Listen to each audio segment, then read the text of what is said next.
Get ready for Tuesdays with Tiffany Lewis. Tune in at 7 p.m. Central Standard Time to Be the Change, only on Clear Source Radio, where we inspire people soul to soul. Only on Clear Source Radio.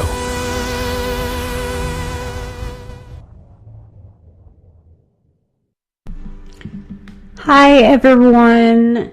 Welcome to Be the Change. This is Tiffany Lewis. I hope everyone's having a great day or a great night.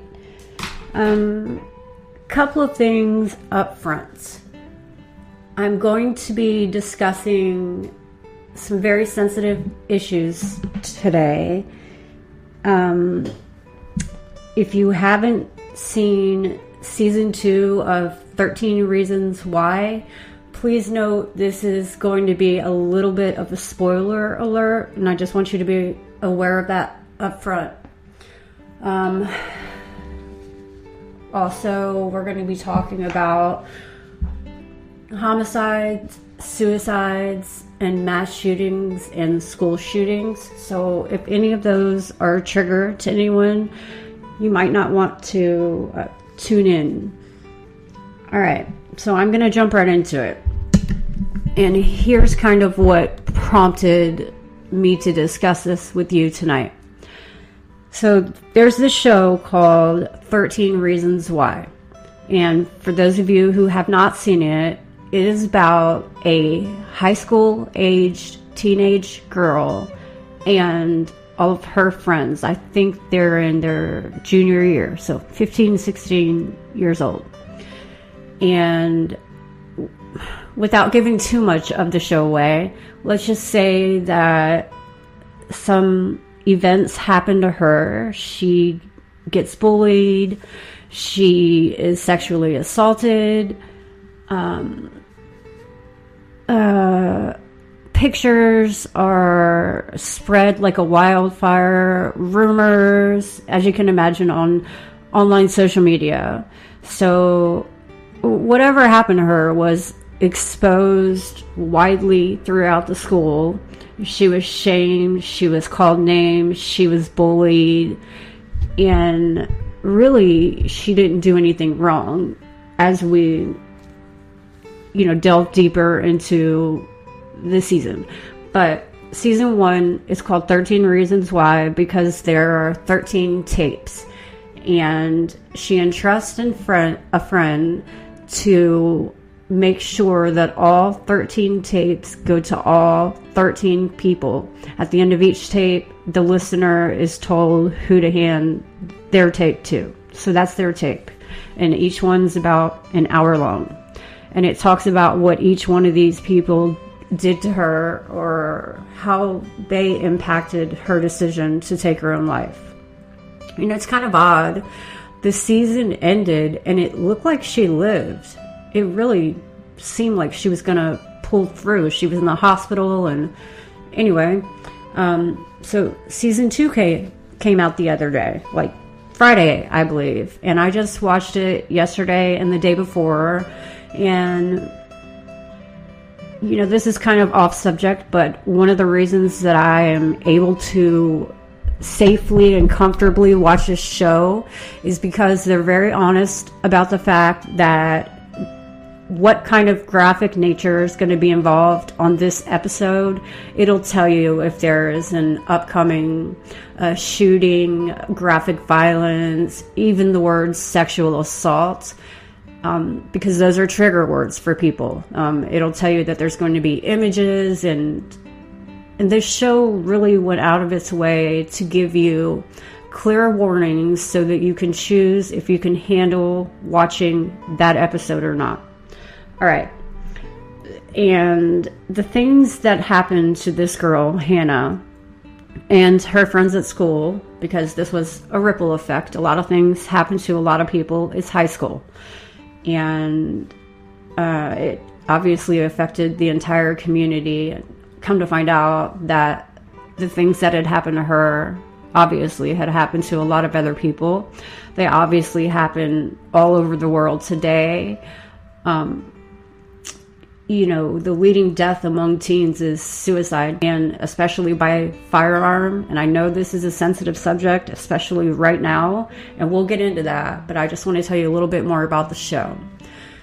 And the timing of this show. So you may know there was a shooting 35 miles outside of Houston on Friday, so 4 days ago. And it was the second worst mass shooting since the one in Florida last month, like April of 2018. And we'll get into all those statistics here in a little bit. But I want to tell you about the show because this is what prompted me to discuss this unfortunate, devastating tragedy after tragedy after tragedy yet again, which is the whole reason why I started my nonprofit. I was just so tired of seeing people bullying people and telling them, why don't you just go kill yourself? And this show really gets into that. I'm sorry about that. That would be the business phone, as usual, interrupting.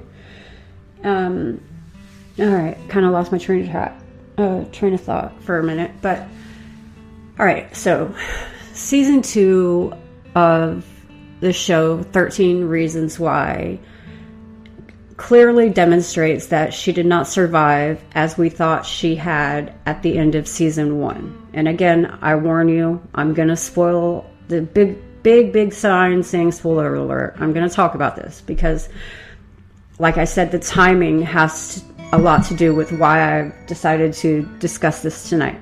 So let's say this season 2 came out on Friday. Well, the same day, Friday, the second largest school mass shooting in 2018 happened on the very same day, obviously unbeknownst to whomever produced and released season 2. And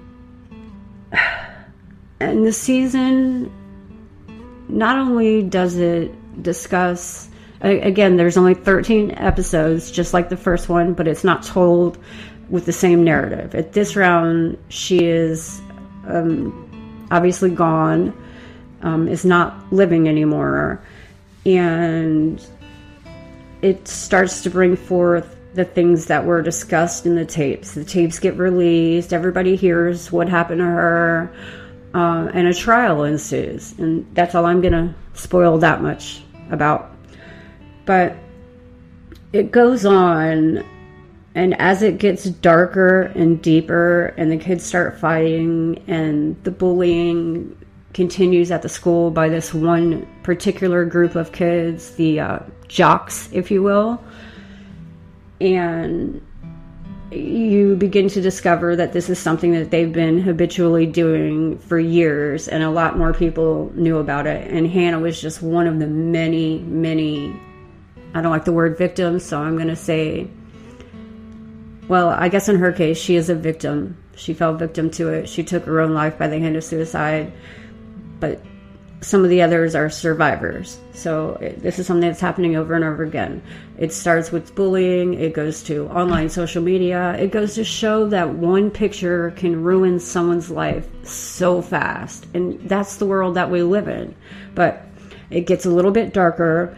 And we're starting to see scenes where 2 young men, also aged, I think they're in their senior year now, so they've got to be 17, almost 18 years old.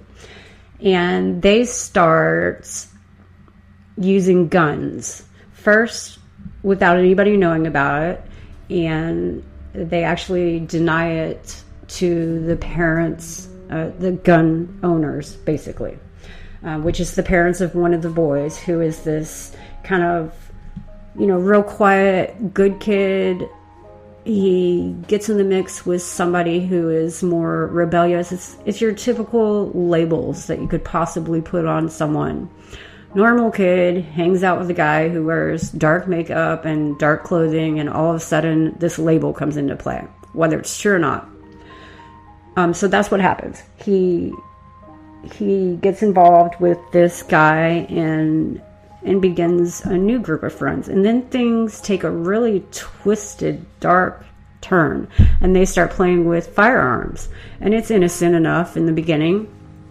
They're just letting off steam and shooting cans in a field where there's obviously unsupervised, and they're shooting at bottles and things like that.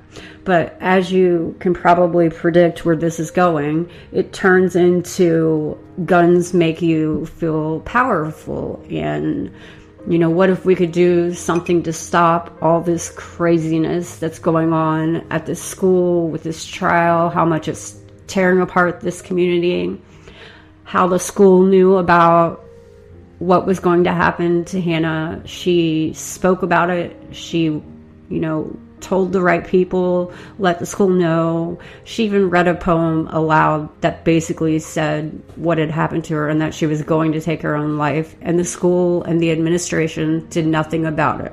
So one of those tapes is directed specifically to the guidance counselor that let her walk out of that office on the day that she took her own life. But back to the guns.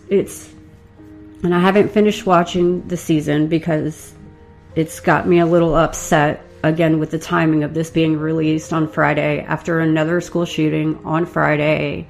So I decided to binge watch it a little bit, and I haven't made it all the way through, but I can tell you right now that the kids in this high school are playing with guns, and whether it goes into a mass shooting in season 2 or it leads to a mass shooting in season 3, depending on what grade these kids are in. Some are juniors, some are seniors, some are in 9th grade.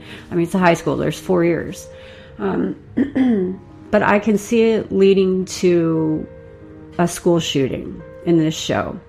And the other thing I like about this show is that it forces you to face things that everyone else tells you to be really hush-hush and quiet about.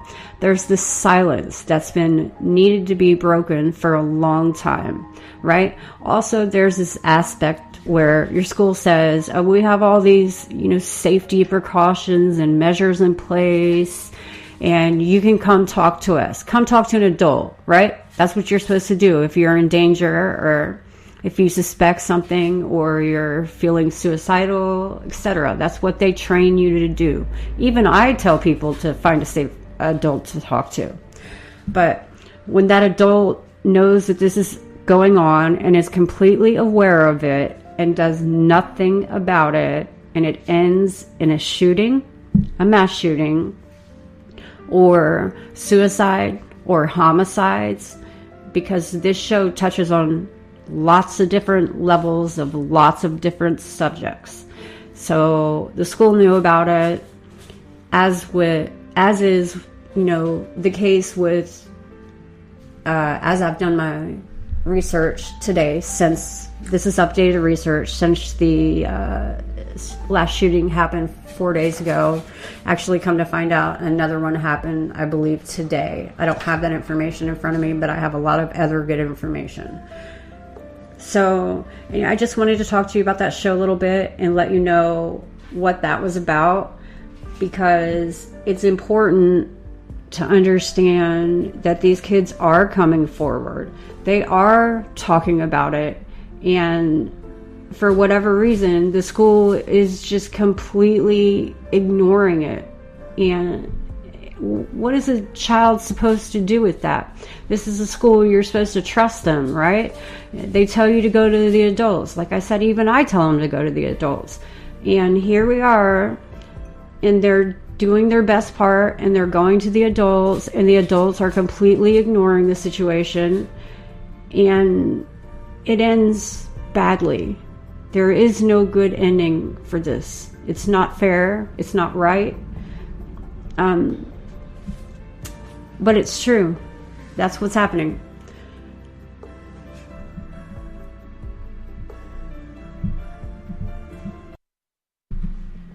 Okay, so we've talked quite a bit about the show 13 Reasons Why, the fact that season 2 came out ironically, on the same day as another mass shooting, a school shooting. And we've talked about how this show addresses sexual assault, bullying, online bullying, cyberbullying, social media, printing pictures, calling people names, especially guys degrading girls and calling them names. But not just that. You've got guys calling guys names, guys calling girls names. I don't know. It's high school. That's what they do, and that needs to stop. But again, the fact is that the school knew about it, and it got me thinking, how many other schools know about the problem or see the clear warning signs in the cases where the child or children have specifically contacted an adult or a safe adult, as I like to refer them as, and told them what happened, and nothing come of it. Like, nothing changed. I didn't expect the law to change over one shooting, but here we are in 2018, and we've already had more school shootings than there basically are days in the year this far. In fact, I've got some real numbers for you. Okay, so today is May 22nd. There's already been 28 school shootings in May. That's 22 days, and that's 28 shootings. All right. April 2018. There's only 31 days in April. There were 32 school shootings, seriously. And I'm looking at these graphs and these charts, and I'm looking at the predictability of where this is going. Also, having studied criminal justice and law enforcement, I know that certain months more crimes happen than in other months. For instance, more mailboxes and robberies happen around the first of the month when people get their, Social Security income checks or whatever income they may have. Other crime also, but know that that's about money sometimes. August is probably the highest. It's the month with the most violence among adults, for whatever reason. January, February, March, April, and May are the months that we're in right now in this school year. And there was a huge amount of mass shootings, school shootings in the fall, which goes to show you that these kids are just starting school. Some of them 9th grade. And again, I have a lot of facts right here in front of me. I'm going to try not to read them word for word. I'm going to just go off memory here, but I have all the information right in front of me that I'm going to use to back this up.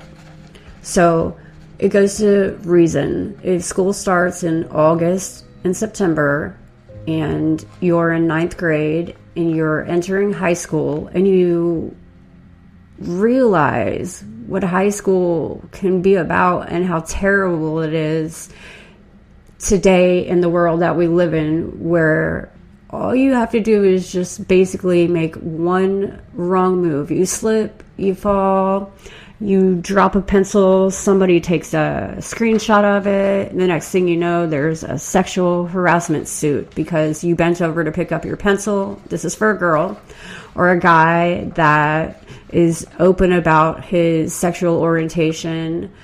They're getting bullied too. That's obviously a large community that gets bullied, and a large community that's 4 times more likely to take their own life by the hand of suicide just because they're put in a category and not treated fairly and equally. They're put in this box of their own. Women are put in another box of their own. Men, there's a general consensus that they can get away with more. It's okay if they do it, etc., etc. But the fact that there is has already been 28, and that doesn't include the one I just found out about that happened in the last 72 hours. There's been 29 school shootings in 22 days of May in 2018. There were 32 in April of 2018 that we have proof of. The biggest one there was in Florida, and now the biggest one is in, just outside of Houston, just happened a few days ago. So back to what I was talking about, the months. I'm going to call this a seasonality to suicide, as with most crime. And anybody who's ever studied law or law enforcement or forensics or, is a police officer or a peace officer or a private investigator, you're taught that certain months and certain times of the year have a greater impact on who commits a crime when the most robberies happen. Okay, that's going to be around August as well.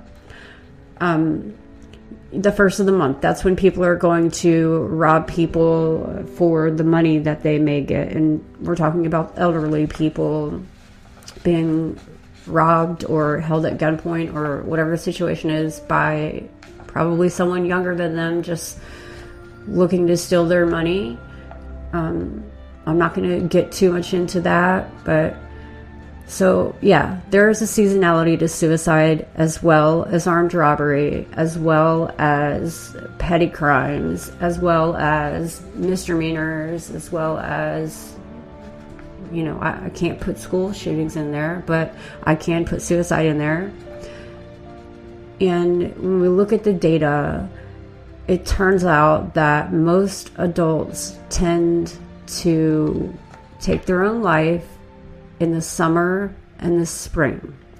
But we've noticed that our biggest time for children is in the fall. What is that saying about entering a school system, be it middle school or high school? You start school in the fall, and the largest amount of suicides happen in the fall. So we're talking about the first 3 months of entering a school, an establishment. It only takes that short of a time for them to realize how terrible high school is and is going to continue to be until something changes. Lots of things need to change. And we did talk about the March for Our Lives last week. We've since then had 2 more shootings. This is an epidemic. A little bit about mass shooters. And again, the only reason I'm going to talk about mass shooters and shootings right now is because 2 have happened since our last show. And this season 2 was released of the show, and it's already starting to scare me. We've already got 2 high school kids playing with firearms, and I see where this is going. Whether the show plans on releasing a season 3 or not, I can see this turning into a school shooting. Because again, this show likes to really describe graphically and openly kind of put it in your face about the worst things that could possibly happen, what caused them to happen, graphic scenes throughout. And you realize, that as far as the shootings, as far as some of these other crimes, they are being played out time and time again. So clearly there's some premeditation and some planning involved. In fact, all the information I can find on mass shooters, school shooters or mass shooters, is that they spend so much time and effort to put it into their plan. You'll always find that there's a pattern of preparation. Sometimes they put together weapons and stockpile them to set the groundwork for what they're planning.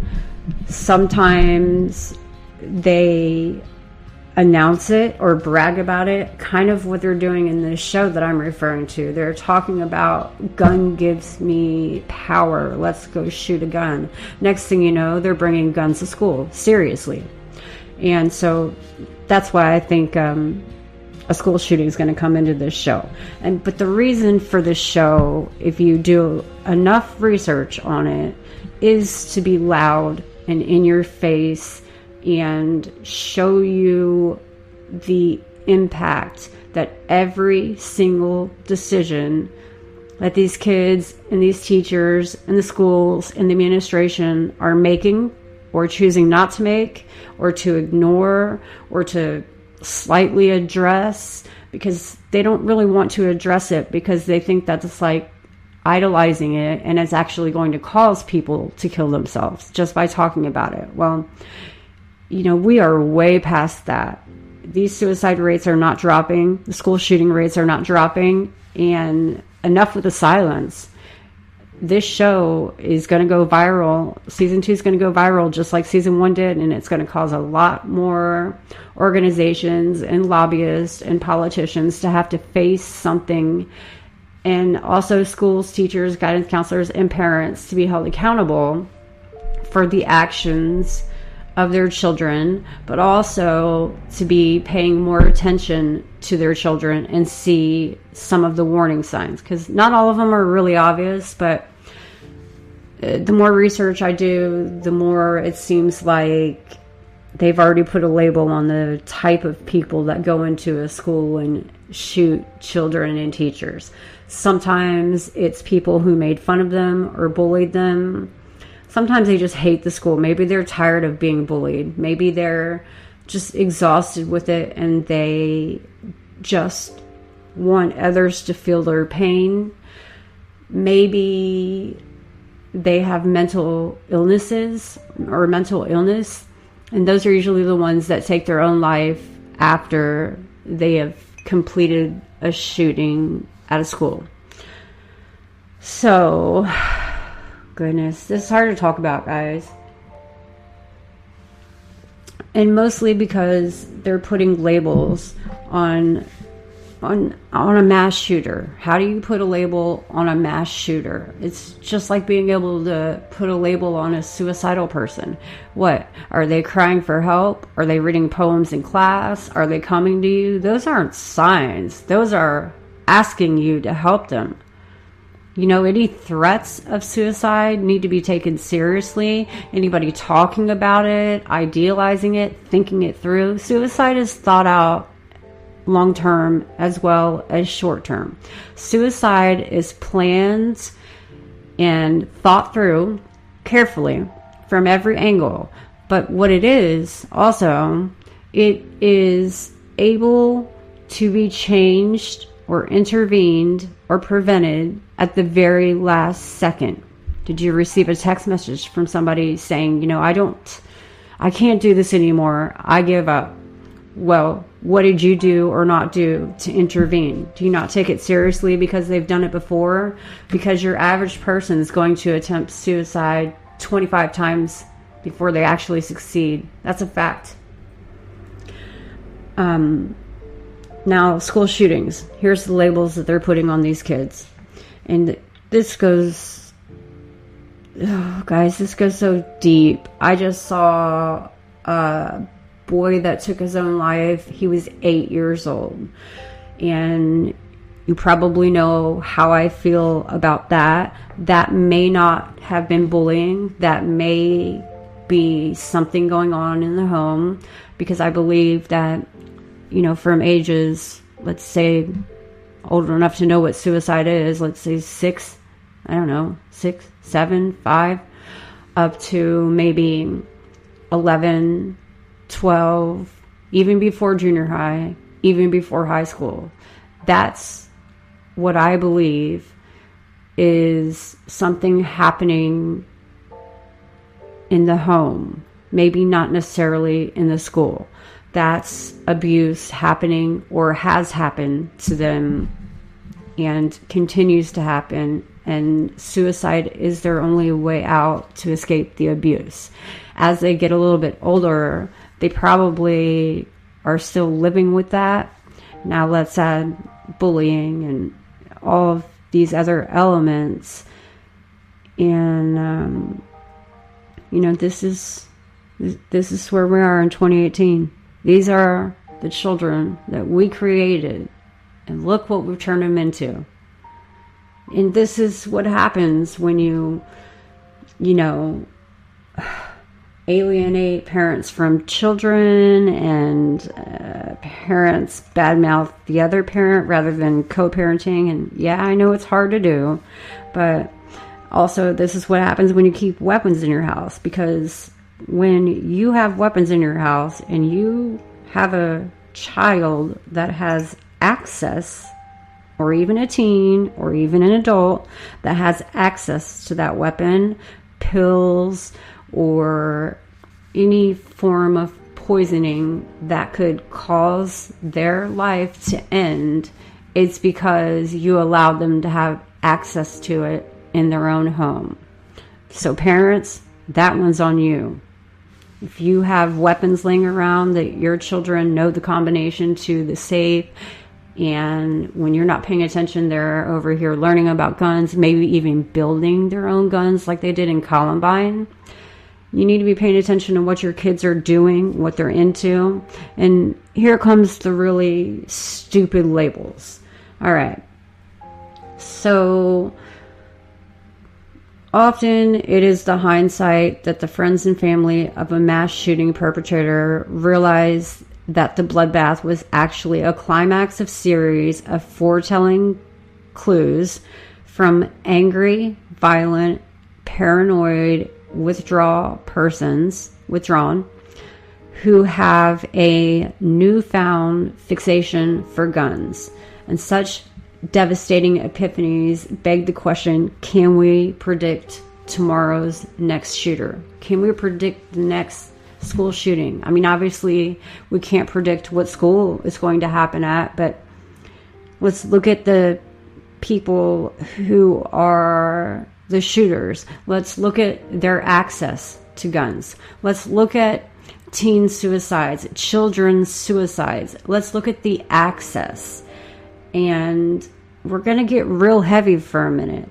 Obviously, suicide is the second leading cause of death from children ages 15 to 19. And this just dates back to 2014. I'm sure it's more than that now, but it used to be the 10th leading cause. Actually, I still think it's the 10th leading cause of death in the world. But between the ages of 15 and 19, it's the second leading cause. The first one is homicide by gunshot. The second one is suicide. Men are 6 times more likely to take their own lives, especially with the gun, more so than women who choose, or young ladies who choose to, for whatever reason, suffocate themselves, to hang themselves. I've seen the videos on Facebook live while they happen. So these children, you have 2 options. You have access to pills, you can overdose. You have access to drugs in the world that we live in. Maybe there are drugs in the home. Maybe there are guns in the home, but they have access to all that. If they don't have access to all that and they really want to end their life, but they don't want it to end that way, they are now choosing to suffocate themselves, to hang themselves, to put plastic bags over their head and just literally suffocate themselves. And that's terrifying. I mean, I don't know how anybody here feels like suffocating or drowning, but that is terrifying that they would inflict that much pain on themselves when it takes 4 to 6 minutes for someone to die through drowning or suffocation. Hanging can take up to 10 to 20 minutes. I mean, this is ridiculously excruciating method to end your own life, where that's why most men choose guns, and boys and teenagers, that's why they choose guns, because it's supposedly instant, fast, but you're not always guaranteed to become deceased over it. Some of these kids live, and now they lived with a handicap for the rest of their life. Their memory is gone. You have a TBI, which is traumatic brain injury. It's not always successful, no matter which method you try. But I just can't even imagine hanging myself or my child hanging themselves from a tree for a minimum of 10 minutes, slowly, painfully, dangling, dying, and just not fighting it and letting it go on for like 10 to 20 minutes. The same thing with suffocation or putting a bag over your head. You're not going to end your life in less than 4.5 minutes. And even if somebody were to intervene after 5.5 minutes, you've got serious brain injury. Okay? But that's all the tangent. I'm going to go off on how I feel about suffocating, hanging, and shooting yourself as a way to end your own life. We've talked about suicide and homicide being the second and third leading cause of death among teens aged 15 to 19. Some were unintentional injuries in 2014, but the chosen instrument of death, 88% of teen homicides and 41% of teen suicides are firearm. Non-firearm injuries result in death in only 1 out of 760 cases. That's 1 in 4 youth firearm injuries are fatal. The other 3 live. That's heavy. Other teens and the perpetrators of many of homicides of teens below age 18, 2/3 of the murderers are 18 or older. School-related homicides, they receive substantial media attention, starting way back in the 90s, actually. But they account for less than 2% of all child homicides. And while we're on that, as we're talking about maybe being able to predict who's going to be a mass shooter, bring a gun to school and feel the power of the gun, as they put it in the show, and making a difference, making a change. Some of them actually do this for fame, such as in Columbine. These 2 young men went in there. They brought firearms that they made from scratch at their home, several firearms each. And they started shooting at random. Some of them were intentionally directed at certain people, teachers, students, whatever. And at the end of the day, they made a pact to sit down on their knees next to each other and then shoot themselves in the head, and they succeeded. And that, I believe, started this epidemic. It really, really started it. I mean, it's not like there weren't school shootings before. There's a really famous case. There's lots of really famous cases, all the way dating back from 1970s, some in the 90s. Suicide rates started increasing around the 90s. And here we are in 2018, where there's more death than there are days in a month. More shootings than there are days in a year. More suicides than there are days in a month and of a year. This is insane. And again, people are starting to notice that the biggest time for children, especially the younger ones, happens to be in the fall. So what's going on in those first few weeks of school? New school, I get that. Transition, I get that.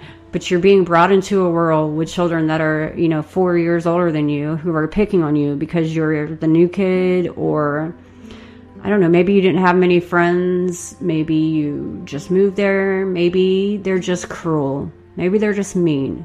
Maybe they just want to pick on someone smaller than them. And maybe these younger kids or teens or whoever have other things going on at home, like an abusive parent or somebody that's abusing them inside or outside of the family. You put all that together, and this is the category of kids that we have created today. This is the product of that. If you're a product of your environment, and let's say, since these numbers have increased so much in the last 20 years, everyone who had a child in the last 20 years, your child is completely susceptible to, there's a very good chance your child's going to be involved in a mass school shooting or suicide, or lose up to 10 friends a year to suicide. Most due to bullying, criticism. And I also found out that, especially in some particular schools, it turns out that it's an amount of pressure that's being put on these kids to maintain good grades, have a perfect GPA. Like, they're expected to be these perfect little adult children, and their parents aren't cutting them enough slack. So the parents are like, oh my gosh, you got to see, you're so much better than that. You can do better than that. You better go do better than that, or you're going to, there's going to be repercussions. And the school puts the pressure on the kids too. They want to put them in AP classes, and they expect them to get straight A's and maintain that 4.0, to the point where if they were to get 1C, it would drop their GPA to a 3.7, and that would devastate the child, who believes it would devastate their parents, and a lot of that pressure is, aside from bullying, that's the second largest reason why children are taking their own lives. There's this pressure put on them, expecting them to be perfect at all times. You have to watch every move that you make. You have to make perfect grades. You have to be involved in whatever sports or groups. Things are expected of them that are unallowable. You can't expect so much of your children. You can't put this much pressure on them. And I'm guilty of it. I'm always trying to push my kids to get involved with, whatever clubs or whatever the next big thing is, like STEM. I'm always encouraging children to do that. And I realize now that I'm putting an unrealistic pressure on them. And so is the school. And so are the parents. And it's like a competition. Everybody wants their kid to be perfect or to be the best. We're in a world where you can bring your phone and your video cameras to school. It's always been a thing with photographs being able to be put in the yearbook. Well, can you imagine, being humiliated in a yearbook, or just walking down the hallway, or somebody posting a picture on your locker for the whole school to see, or graffitiing your name on something such as a bathroom stall and bad words are said about you? You're going to see that, whoever you are. And all of that pressure is going to build up. So there's the educational pressure. Parents, back off a little bit. Give your kids some leeway. They're doing the best they can in an environment where they're already expected to be perfect. You punishing them for not getting a good grade or not getting into the college that you want them to go to, those are your dreams, not theirs. Take the time to figure out what your child wants to do, and stop telling them what they should do or what they're good at or what they exceed at. Let them choose what they want to be when they grow up, or else you're denying them a normal childhood. And high school is bad enough as it is. Let's not add any more trauma of telling our kids what we expect of them, rather than reasonably and rationally explaining to them that we only want them to be happy. We want them to do the best that they can do. We're not going to be disappointed if they get 1C or fail one test, or, whatever the situation may be. Parents, lighten up. Seriously. And on that same subject, I want you guys to know, I don't know if I'm going to find the actual statistics, but I can tell you that a lot of kids are actually dropping out of school over this pressure in school, and a lot of them are choosing to be taught from home, homeschooled. They'd rather be homeschooled because they have a real fear, and I would say there's at least a 75% chance of this actually happening, that A, they're going to be involved in a mass shooting, B, somebody that they know or put labels on or bully is going to strike back at some point, be it a mass shooting or revenge of some type or suicide. And I wouldn't want to be a part of that either. I don't know that I would be homeschooled, but it's scary. We're sending our kids to these schools. We're entrusting them.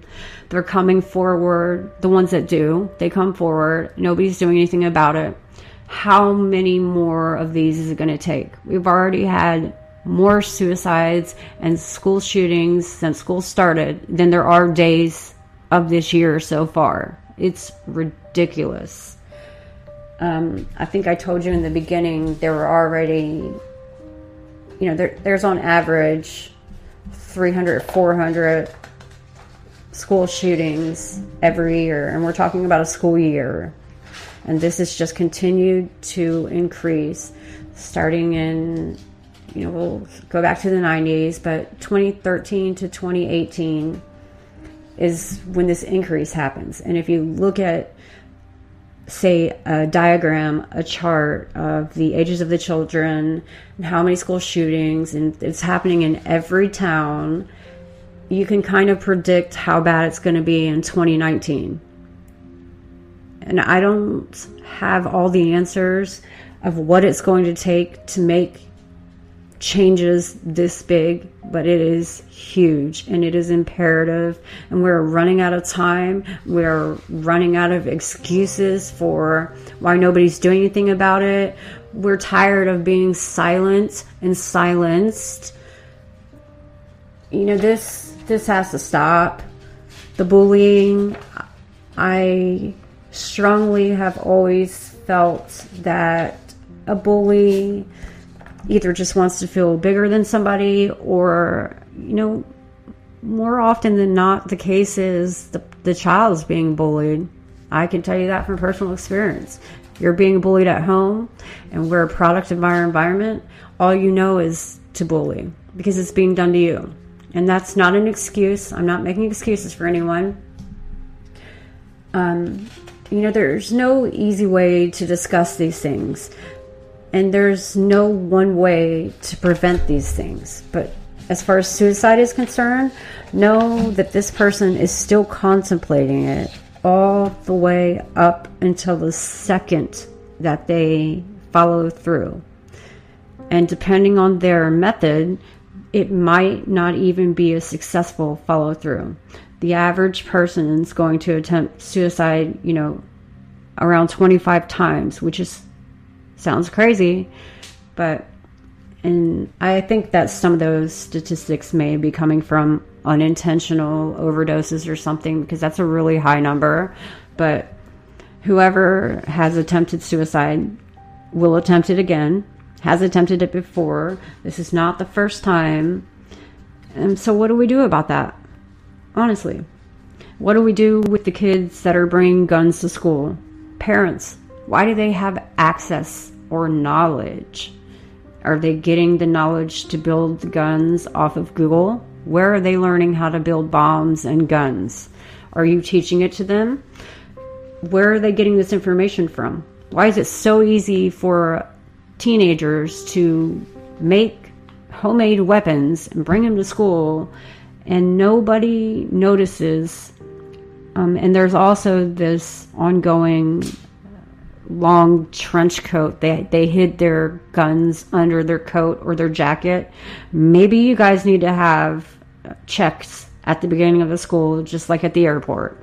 You need to have metal detectors. You need to take away all electronics so that nobody gets bullied that day, because we all know whatever happened the night before with so-and-so has been spread like a wildfire all night. Everybody's talking about it at school the next day, and that person's likely to take their own life. The school shooter, no, they're planning And if they know they can get away with it and they have access to a gun, you better believe there's a really good chance that they're going to use it. You know? And you can't always blame this on mental illness. There's so many reasons why people in school shootings are trying to make such a big message be heard. Okay, we're hearing it.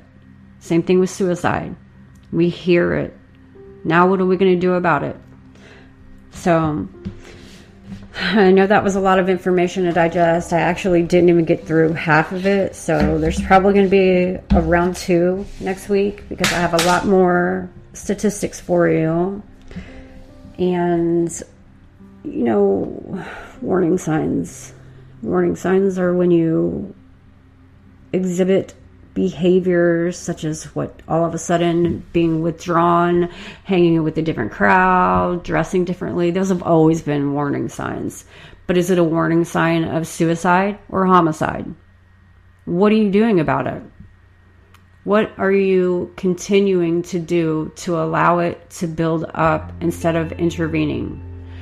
You know, all these parents claim that they didn't see any warning signs. They never got one text. Okay, well, I bet you one of their friends did. Somebody somewhere got some kind of a message or an idea, or even the words were said to them that this is, you know, this is cool, or this is what I'm going to do. But guys, this is not cool. This has to stop. I realize it's our fault. Anybody who's had kids in the last 20 years, this is our fault. We created this generation. And you can't be angry at them for acting out in the world that we forced them to live in. But also they shouldn't be terrified to go to school. And the schools, you guys need to step up. You need to do some serious lawmaking decisions and changes. It's not just about prevention on let's talk about it level. It is about enforcing, detectors, weapon detectors, paying attention. If they have a coat on and they walk into school, where are your cameras? Make them take their coat off. Search them. I know that's, I'm not asking you to violate their privacy and that they're minors and that there are obviously a plethora of issues that could come from that. But at the very least, can we at least detect these weapons? Parents, your kids got access to the internet. They have access to weapons. They probably started because you taught them how to shoot a weapon. And they probably know the code to your safe or wherever you keep them. That's just in the best situation where you keep them locked up. And all you have to do is Google it. Anybody can Google how to make a gun. It's really not complicated. So I'd like to tell you to pay attention to the warning signs, but I'm more interested in telling you that we all need to come together, stand united, make a huge impact, and listen to what these kids are saying by acting in this way. This is a behavioral pattern that has shown us it's never going to decrease. It's just going to keep getting worse. There's going to be more school shootings this year than there was last year, which only leads us to predict there's going to be twice as many next year. What are we doing? What are we doing about it? We know what we're doing wrong. We know about what we did wrong or didn't see in the aftermath of this, but these kids are sending a very loud and clear message to us adults. And it is up to us to be the change we want to see in the world. We need to implement programs. We need to bring in metal detectors. We need to change this with lawmakers. We're out of time. I apologize for that, guys. I'm sorry for spoiling a little bit of season 2. If you haven't watched 13 Reasons Why, yeah, be informed. It's graphic. It's horrible. I think that every parent and child of a certain appropriate age, maybe 16 years old, should they should watch it together, the parent and the child, maybe the mother and the daughter, or the mother or the father and the son. I think that teenagers should watch this with a parent and go through those emotions together, because it is an entire grieving process watching this show. With every tape, with every episode, it's going to make you feel something else, and you're going to feel it and you're going to cry. I mean, there is no lack of emotion in 1 second of that show. And season 2, without ruining it any further, it's just the fine details. So, but it is getting ready to start. It's already leading to mass shootings and school shootings. So what we need to do now is figure out how we can change this. What can you do?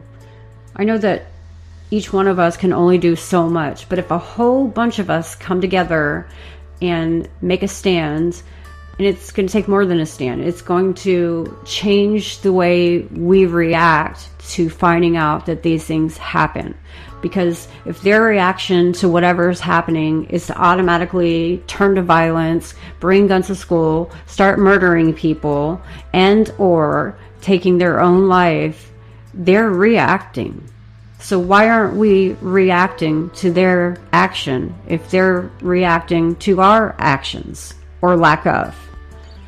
So that was my message for you guys tonight.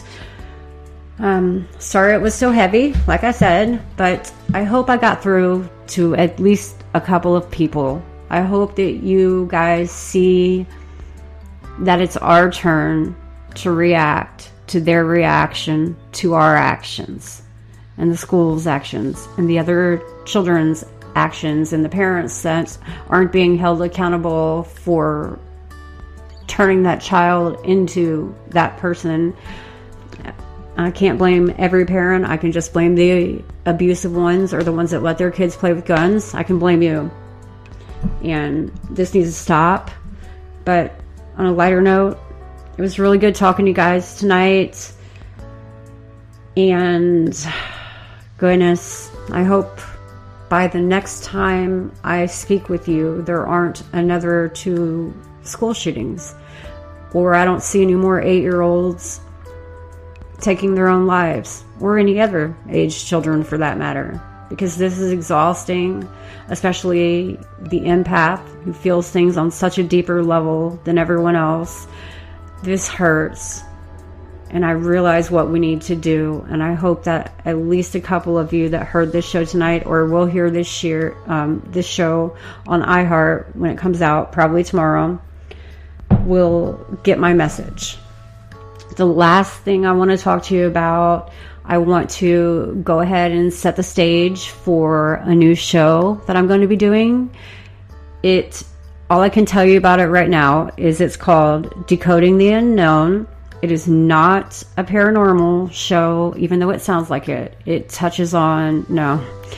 dives into aliens and conspiracy theories, proving things, historians, a story, a town, places that I visit, bring you actual proof of life on the other side, other dimensions, such as aliens, like I mentioned, UFOs, because the world has infinite dimensions, infinite levels, infinite dimensions. It's not just our little daily lives where we wake up and we walk through and we just stay blind to everything else that's going on. There are an infinite amount of possibilities of other realms, of other universes, and they're coming to, in my case, to my house, to my front yard.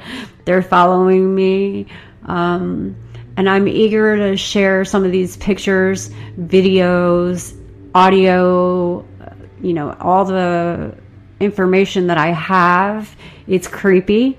It's going to be great. It's going to air on a Friday night. I don't have that date for you just yet. I'm not going to release it yet because I'm still gathering information for the first show.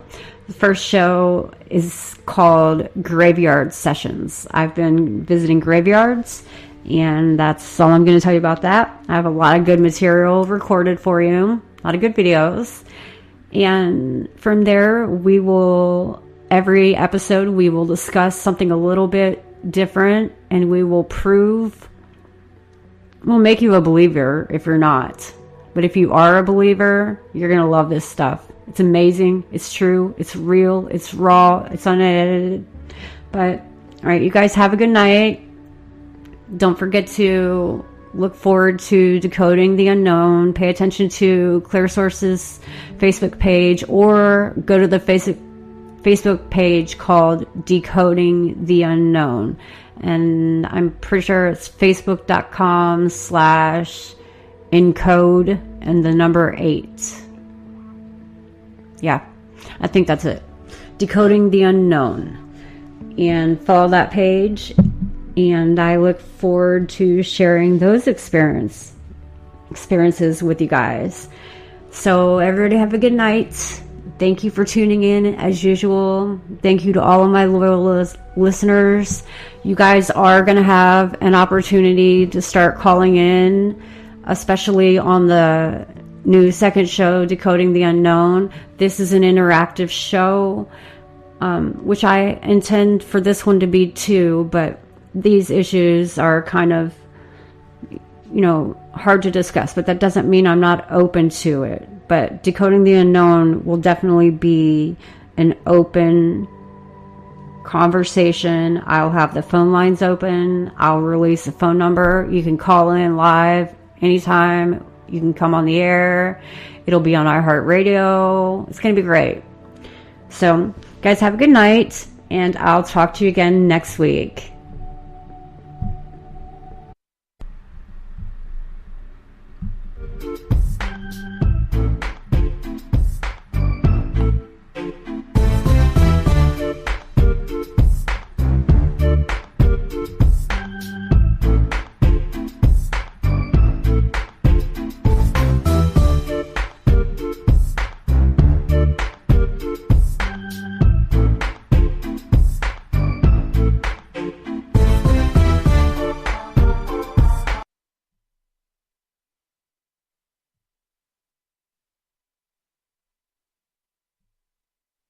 Are you ready to be inspired? Are you ready to make positive changes in your life? Tune in to Be the Change, live every Tuesday at 7 p.m. Central Standard Time, featuring our heartwarming radio host, Tiffany Lewis. She's an empath, an indigo, and has a new and uplifting message for you. Every week, Tiffany can be heard only on Clear Source Radio, where people inspire people, from our soul to yours. You can get the free app today at clearsourceradio.com. Visit Tiffany H. Lewis on Facebook for even more daily inspiration.